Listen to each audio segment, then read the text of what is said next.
বন্ধুরা, প্রত্যেক বছর স্বাধীনতা দিবসের এই দিনটাতে সবারই মুখে মুখে হোক বা সোশ্যাল মিডিয়াতে হোক একটাই কথা, আমরা কি স্বাধীন? সত্যিই কি আমরা স্বাধীন? তো আমরা কি স্বাধীন নই?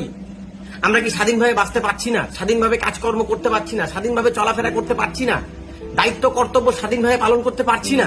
স্বাধীন মানে কি এটা যে কারোর উপর অত্যাচার করা, সম্মান নিয়ে ছিনিমিনি খেলা, নিজের জোর কমজোরের উপর খাটানো, এটা কি স্বাধীন? দরকার নেই তাহলে এরকম স্বাধীনতার। হ্যাঁ, আমরা কোনোভাবে স্বাধীন, কিন্তু স্বাধীন নয় ওরা। ওরা কারা জানো? আমাদের সেই দিদি বোনেরা। ওরা স্বাধীন নয়, ওরা স্বাধীনভাবে চলতে পারে না, ওরা সেফ নয়। আজকেও যখন দিদি বোনেরা বাড়ির বাইরে বেরোয়, মা বাবা তাদের বলে বেশি লেট করবি না, সন্ধ্যের আগেই ফিরে আসবি। দিনকালের পরিস্থিতি ভালো না, দিনকালের পরিস্থিতি ভালো না। এটা কেন বলে জানো?